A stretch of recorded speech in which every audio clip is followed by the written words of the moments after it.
Hello everyone. तो कैसे हैं आप सभी। उम्मीद करता हूँ फर्स्ट क्लास होंगे और जब एग्ज़ाम अप्रोच कर रहा है तो फोकस और कंसंट्रेशन बना हुआ होगा आपका। नाउ इस वीडियो में हम लोग डिस्कस करेंगे कि लाइक किस तरीके के किस पैटर्न के क्वेश्चंस जनरली पूछे जाते हैं सेमेस्टर 1 में of MBA course. Semester 1 of MBA course in general मतलब सबका सारे कॉलेजेस का मोर और लेस सेम आपका वो सब्जेक्ट्स होते हैं। ये मैंने एक प्राइवेट कॉलेजेस का कोर्स लिया है, कोर्स लिस्ट लिया है, जिसमें से लगभग जो सब्जेक्ट्स हैं आप चेक करोगे तो ये किसी एक आईएम का कॉलेज का है। तो ये आई थिंक ब्लैकी के किसी एक कॉलेज का है, उसमें भी आपके मोर और लेस सेम आपके सब्जेक्ट मैटर्स है। तो इस हिसाब से हम लोग ये डिस्कस करेंगे कि किस तरीके के पैटर्न के क्वेश्चंस पूछे जाते हैं और फर्दर हम लोग देख ट्रेंड क्या है, क्या क्या अप्रोच चेंजेस हुए हैं रिसेंट ईयर्स में एंड ऑल दैट। सो कुछ आईएम्स के ऑलरेडी एग्ज़ाम्स हो चुके हैं एंड कुछ प्राइवेट कॉलेजेस और ये सब के अभी बाकी हैं जो कि आई थिंक नेक्स्ट मंथ के आसपास होंगे। So let's see the video, अच्छे से देखिएगा एंड कंसंट्रेशन के साथ। नाउ फर्स्ट ऑफ ऑल हम लोग ये 6 सब्जेक्ट्स ले रहे हैं जो कि इन जनरल बहुत सारे IIM colleges and private colleges को कंसिडर करते हुए ये 6 सब्जेक्ट्स हम लोगों ने देखे कि ये 6 सब्जेक्ट्स जनरली सारे कॉलेजेस में हैं। Number 1 decision science, second financial accounting, third microeconomics, fourth marketing management, fifth managerial communication and sixth organisational behaviour. ये आपका टर्म वन के लिए मैं डिस्कस कर रहा हूँ, टर्म 1, और वो भी इन टर्म के लिए। ठीक है, इन टर्म के लिए इन जनरल जो आपका है ये 6 सब्जेक्ट्स आपके कॉमन है फर्स्ट सेमेस्टर के लिए। ठीक है, फर्स्ट सेमेस्टर ऑफ एमबीए। ठीक है, नाउ अब देखिए डिसीजन साइंस में क्या है, बहुत वास्ट टॉपिक रहता है इसमें। ठीक है, तो आपका मोर और लेस मैंने जितने भी मतलब लोगों से बात किया तो आप लोगों का लेक्चर 18 से लेके 26 तक के बीच में होता है। किसी कहीं 20 लेक्चर होता है, कहीं 25 लेक्चर होता है, लाइक दैट। तो अगर मैं देखा जाए तो आप लोगों का मान के चले अगर 24 लेक्चर या 20 लेक्चर है तो 10 लेक्चर कुछ और होगा और फिर 10 के बाद कुछ और होगा। तो जो 10 के बाद जो पोस्ट मिड टर्म जो एग्जाम सिलेबस होता है वो मोर और लेस ये आपका सिलेबस रहेगा, जैसे sampling techniques and estimate, finite population correlation, estimators and central limit theorem, estimating confidence interval of mean and chi square, F distribution, T distribution, hypothesis testing and simple linear and multiple regression. ये सारे मैंने cover कर लिए हैं DS1 के topic में। अब यहाँ पे समझने वाली बात ये है कि पैटर्न क्या होगा। जब हम लोग पैटर्न देख रहे हैं तो ये देखिएगा, सबसे पहले मैं बताऊंगा कि सिंपल लीनियर और मल्टीपल रिग्रेशन से जो एनोवा टेस्टिंग जो होती है, मैंने एक वीडियो नंबर 16 में ये कवर भी किया, लेक्चर नंबर 16 में DS के एनोवा जो टेबल आती है ना, ये आपका 10 से 15 नंबर का क्वेश्चन रहेगा। 10 से 15 नंबर का क्वेश्चन रहता है, मतलब लास्ट 2-3 साल में ऐसा देखा गया है। I am like pretty sure कि कॉलेज टू कॉलेज भी डिपेंड करेगा और हो सकता है फैकल्टी टू फैकल्टी भी डिपेंड करें। तो जो एनोवा टेबल होता है ना, एनोवा टेबल में आपको मतलब दे दिया जाएगा, उसमें से कुछ आपके मिसिंग होंगे, कुछ कंपोनेंट आपके मिसिंग होंगे। तो जो मिसिंग कंपोनेंट है वो आपको निकालना होगा। जैसे आपका मान के चले कि MSC मिसिंग होगा, मीन स्क्वायर्ड एरर आपका मिसिंग होगा, फिर एफ डिस्ट्रीब्यूशन का एफ वैल्यू आपका मिसिंग होगा। ठीक है ना, उस तरीके से फिर आपका टी स्टैट निकालना होगा। टी स्टैट को अपन क्या करते थे, coefficient divided by degree of freedom, इस तरीके से करके जो अपन निकालते थे। तो आप एक बार लेक्चर नंबर 16 आप देख लीजिएगा, लेक्चर नंबर 16 से आपको क्लियर हो जाएगा। ये आपका simple and linear equation multiple regression clear हो जाएगा। ठीक है, पहला तो 10 से 15 नंबर आपके सिक्योर हो गए। ठीक है, नाउ रिग्रेशन से हम लोग देख रहे हैं, रिग्रेशन से दूसरा सेट ऑफ क्वेश्चन हो सकता है। एक हम लोगों को 8 स्टेप्स मॉडल का क्वेश्चन दिया हुआ है, 8 स्टेप्स मॉडल दिया हुआ है कि मतलब स्टेप्स इन रिग्रेशन दिया हुआ है। ठीक है ना, स्टेप्स इन रिग्रेशन दिया हुआ है, 8 स्टेप्स इन रिग्रेशन। उससे हम लोग प्रॉपर उस रिग्रेशन रन करके और इंटरप्रेट द रिजल्ट करते हैं। क्योंकि अगर आपका मान के चलिए ऑनलाइन सिस्टम हुआ, अगर आपका ऑनलाइन एग्जाम हुआ तो एक्सेल के थ्रू आप लोग को ये करने के लिए दे सकता है, लेकिन अगर ऑफलाइन एग्जाम हुआ तो मोर और लेस मुझे जहाँ तक लगता है और जैसा मैंने डिस्कस भी किया है लोगों को कि आपसे देखा जाएगा कि आप लोग अल्टरनेट हाइपोथेसिस मतलब हाइपोथेसिस वगैरह सब कैसे डेवलप कर रहे हो। इस 8 स्टेप प्रोसेस इन रिग्रेशन में ये मेंशन्ड है, आप एक बार देखिएगा 8 स्टेप प्रोसेस क्या है। उसमें हाइपोथेसिस वगैरह कैसे डिस्कस कर रहे हो, पैरामीटर और आपका जो भी स्टैटिस्टिक्स टर्मिनोलॉजी वो सब आप कैसे देख रहे हो, ये सब देखा जाएगा। And interpretation will be most important, interpretation will be most important here, समझ रहे हैं, इंटरप्रिटेशन यहाँ पे मोस्ट इंपॉर्टेंट होगा। तो ये हो गया। अगर मान के चलिए 15 नंबर का वो क्वेश्चन आया, 10 नंबर का ये क्वेश्चन आया, तो आपने क्या किया, 25 नंबर आपके सिक्योर हो गए, 25 नंबर आपके सिक्योर हो गए। नाउ अब हम लोग चलते हैं हाइपोथेसिस टेस्टिंग पे।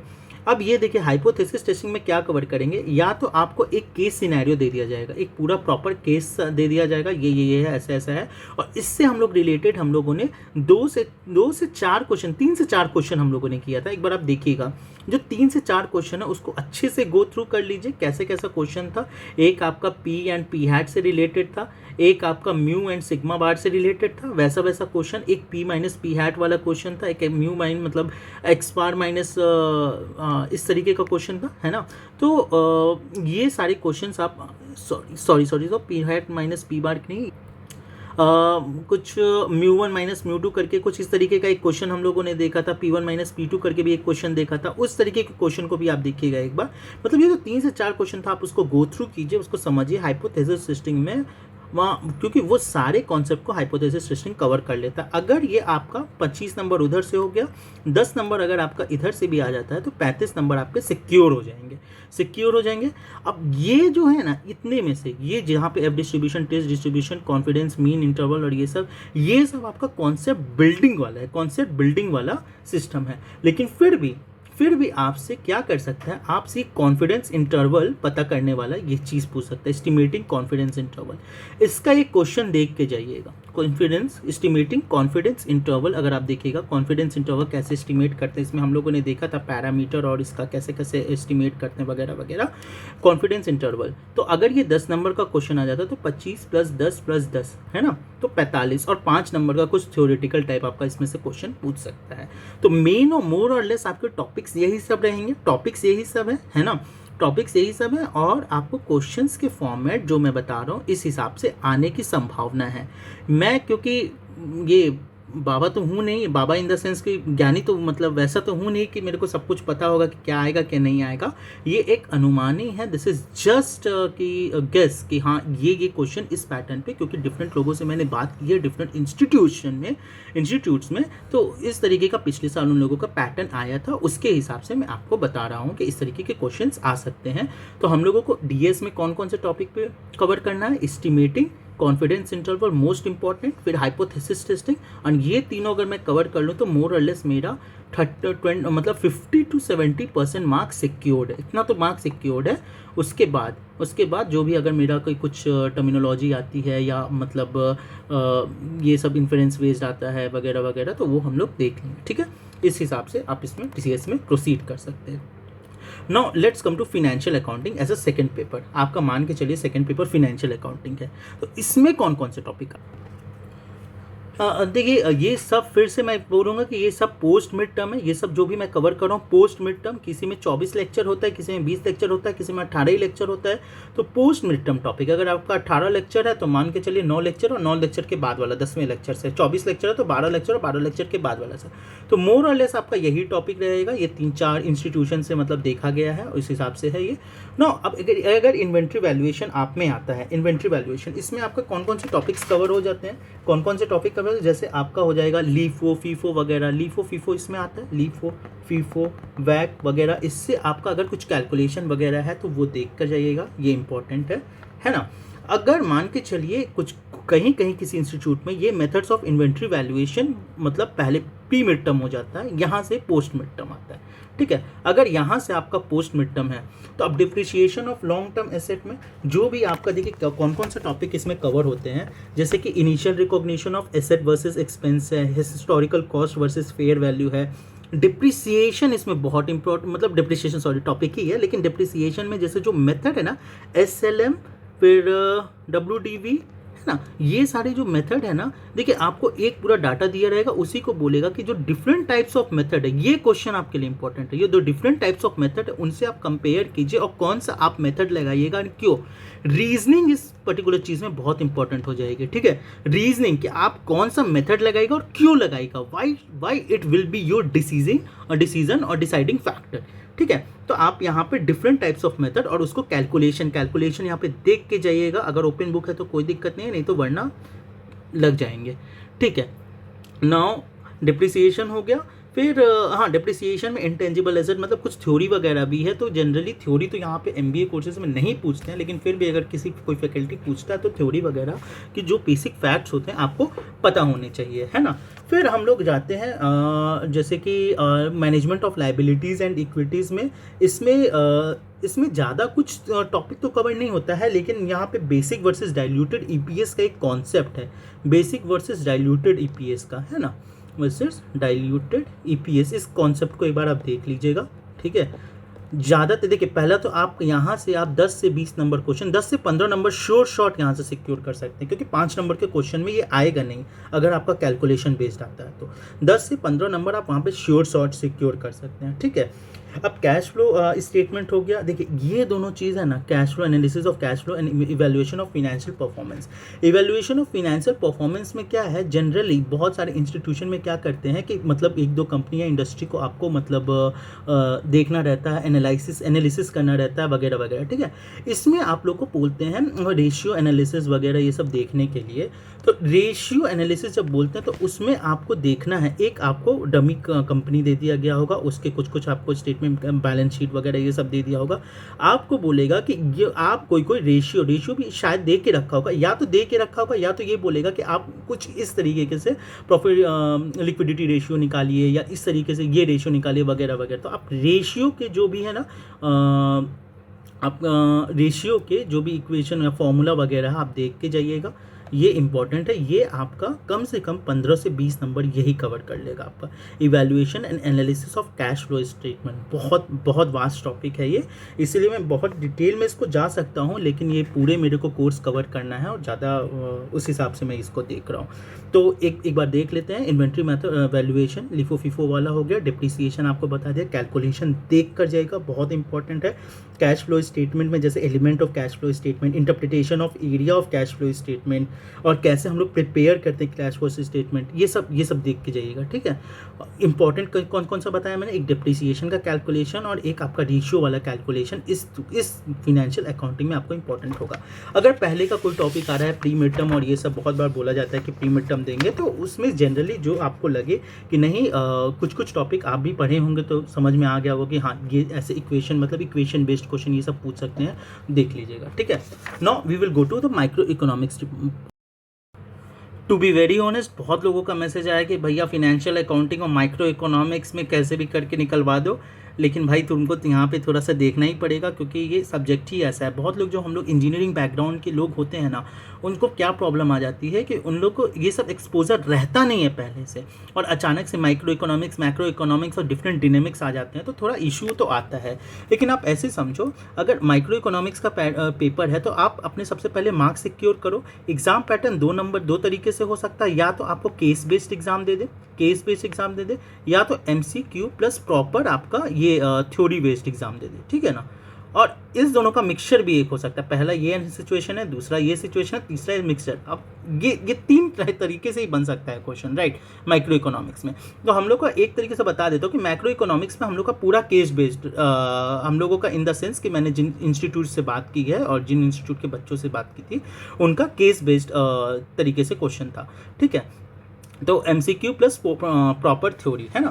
तो अगर ये आता है तो ये आपके लिए थोड़ा बेटर हो जाएगा, ठीक है। लेकिन फिर भी अगर मैं एज एन ओवरऑल एस्पेक्ट लेके चलता हूँ, देखिए आपका ओवरऑल ना पोस्ट मिड टर्म 5 ही टॉपिक रहेगा, जैसे operating in perfect competitive market, government's role in the market, ठीक है। एक एक करके operating in perfect competitive market, इससे आप क्या समझते हैं, इसमें कौन कौन से वेरियस टॉपिक, इसमें आ जाएगा आपका short run output decision and long run output decision, right.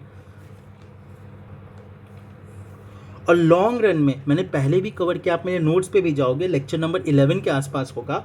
Long run में इन टर्म करके एक स्पेस लिखा होगा वहाँ पे MRTS का एक MRTS वाला एक इकोनॉमी ऑफ स्कोप के अंदर एक इक्वेशन होगी, वो W/R करके MRTS W/R करके ये इक्वेशन, ये वाला आप देख के जाना। इस तरीके के इक्वेशन से क्वेश्चंस बनते हैं। अगर 5 नंबर का भी आएगा तो आप 50 में से 5 डायरेक्टली इसको सिक्योर कर लीजिएगा। ये ऐसे करके है MPL/W ग्रेटर देन MP के, ये वाला फॉर्मूला आप एक बार देख लेना, समझ लेना कि कैसे निकला था और इस तरीके से, ठीक है।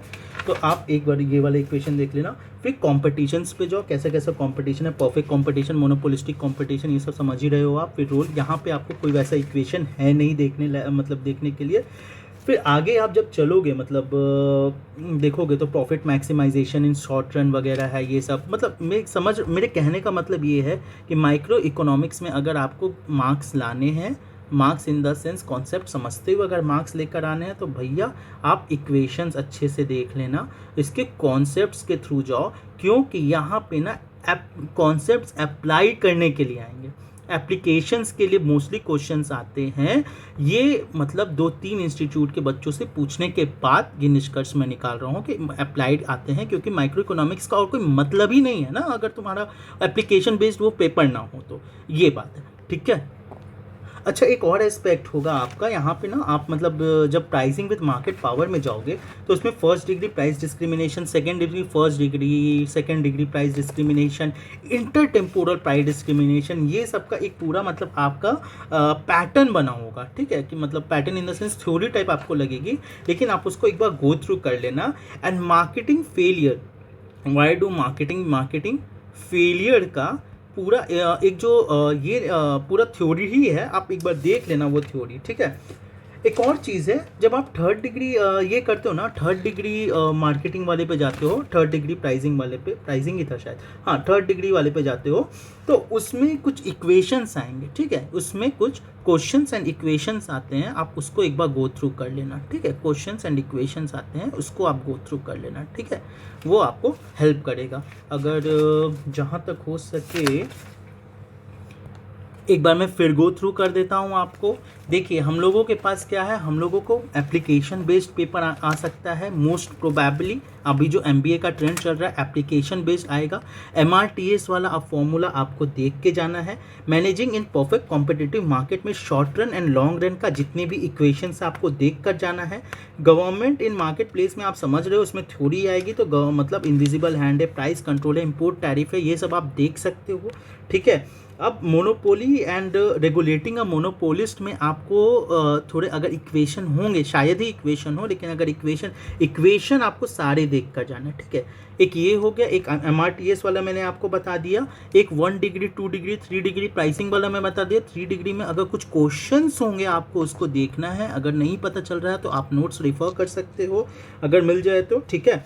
उस हिसाब से टेलीग्राम चैनल पे भी होगा, आपको देख कर जाना है वो चीज़। एंड एक्सटर्नल और थ्योरी होगी, तो ये चीज़ ध्यान रखना, थ्योरी आए ना आए आपको लिखना ज़रूर है ना। कोई भी थ्योरी का एस्पेक्ट आपको छोड़ना नहीं है, नॉन निगेटिव मार्क्स है, कोई भी थ्योरी आपको छोड़नी नहीं है, कुछ भी लिखना है, लेकिन रिलेवेंट, ऐसा नहीं कि कुछ भी मतलब इन द सेंस गाना लिख कर आएगा, लेकिन रिलेवेंट कुछ लिख कर आना है, ठीक है। नो, मार्केटिंग मैनेजमेंट के कोर्स पर आप जाइए। देखिए, ये बहुत ये भी मतलब मैं सेम चीज़ बार बार आपको रिपीट कर रहा हूँ कि पोस्ट मिड टर्म हम लोग देख रहे हैं, है ना। पोस्ट मिड टर्म मोर और less after discussing with 4 to 5 institution marketing management में, क्योंकि ये जनरली जनरल पोडियम पे होता है तो लोग डिस्कस भी कर लेते हैं, तो ये आपका ये सारे टॉपिक्स लगभग कवर होते हैं। Like design and managing product and services, new product development strategy, pricing strategy, आपने 4P पढ़ा होगा, 4P में प्राइसिंग स्ट्रैटेजी पढ़े होंगे, ठीक है, वो हुआ होगा।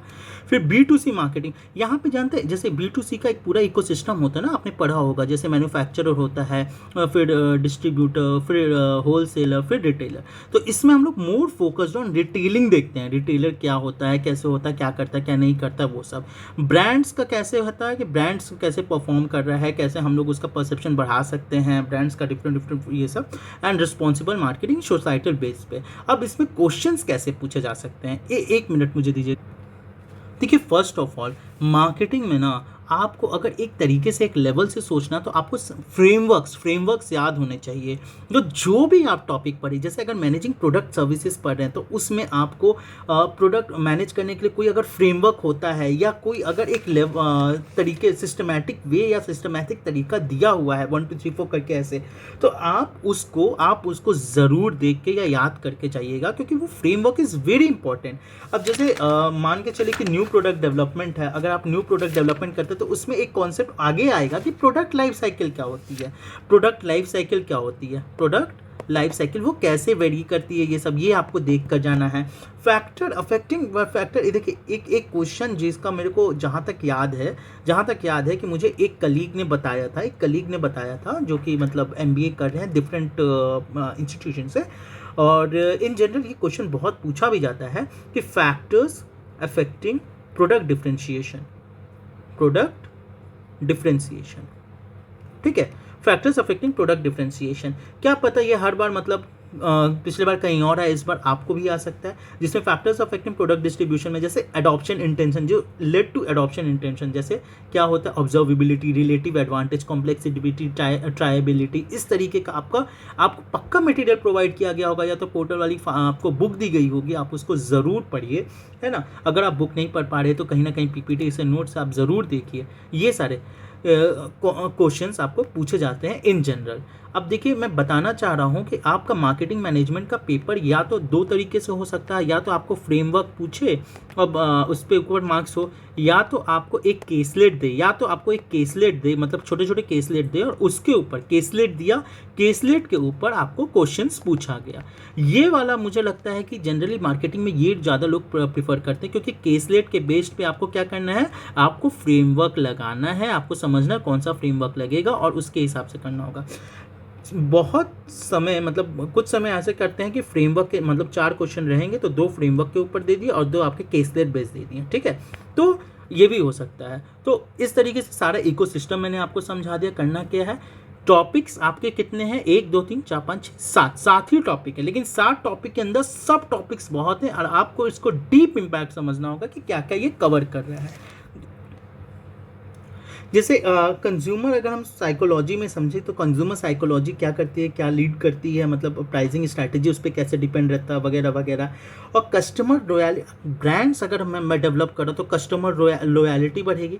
अब कस्टमर लॉयल्टी, अब इसके बहुत सारे आपका फ्रेमवर्क्स भी हो सकते हैं और डिपेंडेंसी फैक्टर्स वगैरह ये सब हो सकते हैं। तो मेरा आपसे यही रिक्वेस्ट है, सजेशन रहेगा कि आप इसमें terminology, marketing is all about terminology and using the proper framework at proper time. Second thing, कहीं भी अगर कुछ भी नहीं आया तो यहाँ तक आप अपना कॉमन सेंस अप्लाई करके श्योर शॉर्ट वो क्वेश्चन करके ही जाइएगा। अब जैसे डिटेलिंग में भी एक कॉन्सेप्ट आता है, जैसे टाइप्स ऑफ रिटेलर में इसका store based, non store based and service based.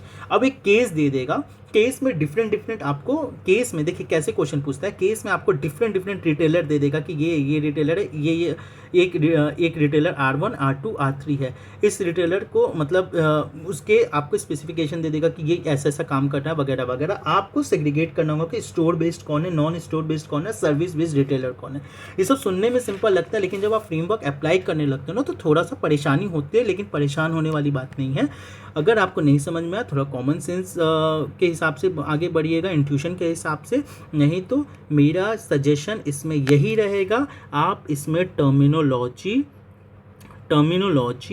Plus frameworks आप ज़रूर देख कर जाइए, ठीक है, फ्रेमवर्क्स ज़रूर, ठीक है ना, ये मोस्ट इंपॉर्टेंट है। नाउ मैनेजेरियल कम्युनिकेशन 2 तरीके से एग्जाम होता है। पहला होता है कि आपको पूरा 2 घंटे के पेपर में आपको रिपोर्ट राइटिंग लिखने के लिए दे दे, है ना। 2 घंटे के पेपर में आपको एक ये दिया, आपको एक केस दिया, आपको कहे कि भाई तुम रिपोर्ट मेरे को लिख के दे दो, और इस रिपोर्ट के जैसा आप लोग मतलब बहुत सारे इंस्टीट्यूशन में पढ़ाया जाता है 9 step framework and all that. तो 9 स्टेप फ्रेमवर्क लगा के आप कैसे इवेल्युएट करो, कैसे डिसीजन प्रॉब्लम बना रहे हो, कैसे उसको इवेल्युएट कर रहे हो, कैसे आप डिफरेंट अल्टरनेटिव्स जनरेट कर रहे हो, इसके बेसिस पे आपको मार्किंग स्कीम मिल गई, ठीक है। या तो हो सकता है, या तो दूसरे तरीके का होता है कि ये सारे आपके पढ़ाया गया हो। जैसे बिजनेस राइटिंग स्किल्स हो, ईमेल राइटिंग हो, वगैरह वगैरह। कुछ इंस्टीट्यूशन में क्या करते हैं कि फाइनल टर्म एग्जाम में ग्रुप बेस्ड कर देते हैं, और ग्रुप बेस्ड में आपको ईमेल राइटिंग वगैरह ये सब लिखनी रहती है। तो आप ये भी देख सकते हो। अगर आपके इंस्टीट्यूट में ये वाला सिस्टम नहीं है, रिपोर्ट राइटिंग है, तो रिपोर्ट के 9 स्टेप फ्रेमवर्क तो याद करके ही जाने हैं, उसमें कोई दो राय नहीं है। अगर वो आप नहीं करके जाओगे तो फिर तो मुश्किल ही है, ठीक है। And the very last one is like, हाँ, मैनेजरियल कम्युनिकेशन मोर और लेस कवर हो गया, उसमें ज़्यादा कुछ है नहीं। अगर ईमेल राइटिंग पूछ ले, या आपको कभी कभी टर्मिनोलॉजी पूछ लेती है कि भाई ये है बिजनेस आपका, मतलब क्या क्या कॉमन वर्ड्स होता है बिजनेस डॉक्यूमेंट्स में, हम लोग क्या क्या कॉमन वर्ड्स यूज़ करते हैं, ये वगैरह वगैरह, जो कि आप लोग को पता ही होगा। सब लोग यहाँ से बडिंग मैनेजर है, सबको बेसिक टर्मिनोलॉजी तो आइडिया लगती ही है, नहीं भी लगे तो आपको लिखना है। ये मेरा तो आपको सबको सजेशन रहेगा, और ये सजेशन मानना ही पड़ेगा, क्योंकि और कोई दो राय है नहीं, ठीक है। Now the last one is, अगर ऑर्गेनाइजेशनल बिहेवियर ओबी में मोर और लेस क्या होता है, ओबी में आपका मोर और लेस ये होता है, एक सेकेंड, ओबी में आपका मोर और लेस ये topics foundation of group behaviour, understanding work teams, power politics, leadership and conflict negotiation होता है। सिमिलरली जैसे मैंने मार्केटिंग मैनेजमेंट में भी बताया था, ओबी में OB1 हो या OB2 हो, आप लोगों को फ्रेमवर्क्स देखना है। हो सकता है केस बेस्ड आपका क्वेश्चन आ जाए, लेकिन अगर केस बेस्ड क्वेश्चन नहीं आता है तो आप फ्रेमवर्क देख के जा सकते हैं, फ्रेमवर्क से आप उसको अप्लाई करके वहाँ पे कर सकते हैं। जैसे पावर पॉलिटिक्स में आपको कुछ ये पूछ लेगा कि what are the different power tactics हो गया, what are the causes and consequences of power behaviour हो गया, जो कि इंडिविजुअल फैक्टर्स होता है, ऑर्गेनाइजेशनल फैक्टर होता है। ये सब मैंने नोट्स में भी अपडेट किया हूँ अपने टेलीग्राम चैनल पे, आप उसको देख सकते हैं क्या होता है क्या नहीं होता है। अगर आपको नहीं आइडिया लग रहा है तो आप फिर मतलब अपने से भी देख सकते हैं, ठीक है, या कोई बुक भी रिफ़र कर सकते हैं। तो ये था ओवरऑल सिनेरियो, और इस तरीके से क्वेश्चंस वगैरह पूछे जाते हैं, है ना, एग्ज़ाम्स में, टर्म एंड एग्ज़ाम में। और स्ट्रेस लेने की कोई बात नहीं है, आपका एग्ज़ाम बहुत ही अच्छा होगा।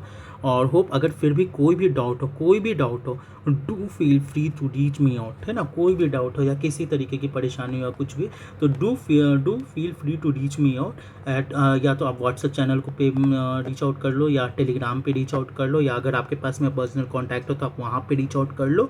सो don't take any stress, all the best for your term end exam, and this is the first term end exam which you are going to give as a part of MBA। बाद में तो उसकी आदत भी हो जाएगी, लेकिन फिर भी मैं इस तरीके की वीडियोस बनाते रहूँगा, ताकि आप सभी को थोड़ा इंसाइट्स मिलते रहे, और इससे बड़े अच्छे से अच्छे लोगों का, मतलब बहुत लोगों का थोड़ा सा उन लोगों को थोड़ा बेनिफिट हो। Okay, all the best, God bless you all, thank you. और हाँ, एक और चीज़, फीडबैक ज़रूर देते रहिएगा। आप लोग के फीडबैक मुझे कैटलिस्ट की तरह काम करता है, it motivates me a lot, और आपके फीडबैक्स मुझे रिसीव हुए, मैंने पिक भी डाला था और मुझे बहुत अच्छा लगा। Thank you, God bless you all.